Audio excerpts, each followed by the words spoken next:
847. C'est le nombre de personnes qui ont aimé ta photo. 847 personnes ont vu ton visage, ton moment, ce que tu as choisi de montrer d'une journée entière, et elles ont appuyé sur un bouton pour dire « Oui, ça compte ». Pourquoi ? C'est la question que personne ne pose vraiment. Et aujourd'hui, on va y répondre. Avant d'entrer dans le vif du sujet, j'aimerais te rappeler que si la première vidéo t'a parlé, tu peux t'abonner et activer la cloche parce que la suite va probablement t'intéresser. Hier, on a parlé du scroll, du mécanisme qui te garde les yeux rivés sur ton téléphone sans que tu ne t'en rendes compte. Aujourd'hui, on va parler de quelque chose de différent. Pas de ce que tu consommes, mais de ce que tu publies. De ce que tu attends quand tu appuies sur publier. Et de la raison pour laquelle ce que tu reçois, même quand c'est beaucoup, ne remplit pas vraiment ce que tu espérais remplir.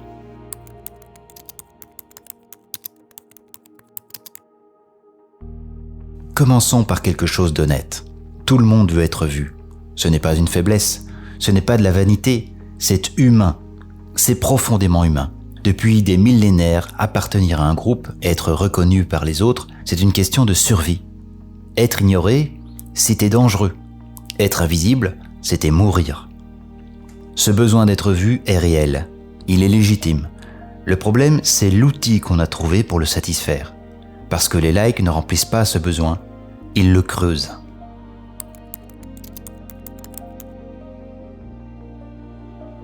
Voilà ce qui se passe dans le cerveau. Quand ta photo reçoit des likes, il y a un pic de dopamine, la même molécule dont on a parlé hier. Une petite décharge, un signal. Tu comptes, tu existes, tu es vu. Mais ce signal s'estompe, vite, en quelques minutes. Et alors revient quelque chose d'insidieux. Et si je publiais autre chose ? Et si je postais maintenant ? Et si je regardais si les likes ont augmenté depuis tout à l'heure ? 4 minutes en moyenne. C'est le temps que ça tient. Maintenant, voilà la vraie question. Pourquoi le like ne suffit-il pas ? Même quand il arrive en masse.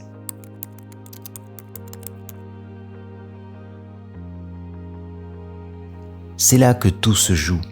Ce que tu publies sur les réseaux, c'est une version de toi, choisie, cadrée, éclairée, le moment où tu souriais, pas les 10 minutes avant où tu ne savais pas quoi faire de tes mains, la vue depuis la fenêtre, pas la chambre en désordre derrière toi. Et les 847 personnes qui ont liké, elles ont liké ça. Cette image construite, ce moment sélectionné.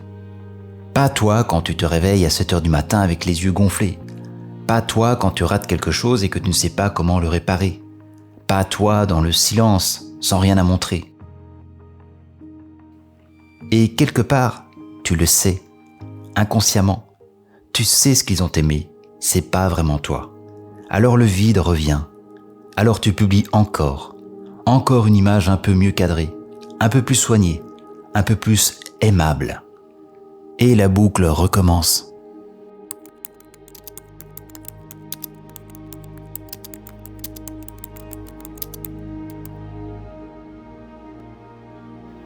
Il y a quelques années, on aurait pu croire que le problème était le nombre.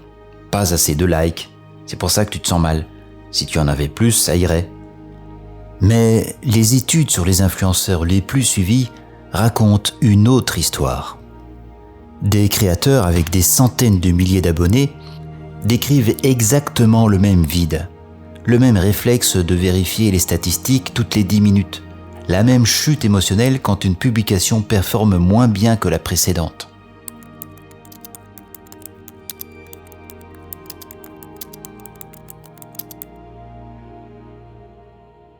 Ce qui manque, c'est quelque chose que les likes ne peuvent pas donner. Être vu vraiment. Être connu, pas reconnu. Être aimé pour ce qu'on est, pas pour ce qu'on a choisi de montrer. Et ça, aucune plateforme ne peut te le vendre, parce que ça n'existe pas en ligne.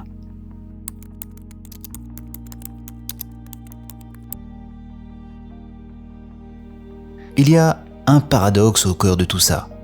Plus on publie, plus on optimise, plus on soigne, plus on construit cette image parfaite, plus on s'éloigne de la seule chose qu'on cherchait au départ, être vu pour ce qu'on est.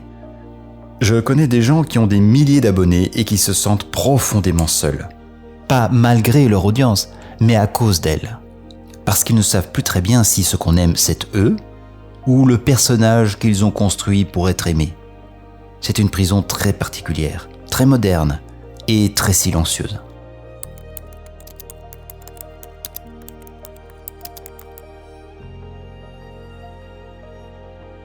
Et peut-être que tu te reconnais là-dedans, pas forcément avec des milliers d'abonnés, peut-être avec 847, peut-être avec 120, peut-être juste avec le cercle de tes amis sur une story Instagram.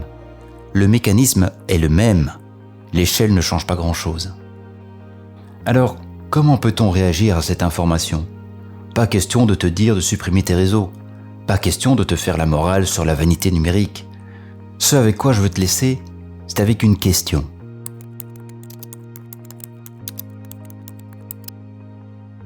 Parce qu'il y a une différence entre être reconnu et être connu. La reconnaissance, c'est le like, rapide, superficiel, réel dans sa forme, creux dans son fond. La connaissance, c'est autre chose. C'est plus lent, plus risqué. Ça demande de montrer quelque chose qu'on ne peut pas cadrer ou filtrer. Et c'est la seule chose qui remplit vraiment. La question n'est pas « comment avoir plus de likes ?» La question est « est-ce que les gens qui me suivent me connaissent ? Ou est-ce qu'ils connaissent ma mise en scène, ma façade ?» Demain, on continue. On va parler de quelque chose d'encore plus profond. Qui es-tu vraiment en dehors de ce que tu montres en ligne ? Est-ce que ton identité numérique et ton identité réelle se ressemblent encore ? Ou est-ce qu'elles ont divergé sans que tu ne t'en rendes compte ? C'est une question qui dérange un peu. Et c'est pour ça qu'elle vaut la peine d'être posée. Si cette vidéo t'a parlé, un like, ça aide vraiment. Pas pour mon ego bien sûr, mais pour que cette vidéo puisse faire réfléchir d'autres personnes. Abonne-toi et active la cloche pour ne pas rater la suite. Et si quelqu'un dans ta vie se reconnaît dans ce vide, partage-lui cette vidéo. On se retrouve demain.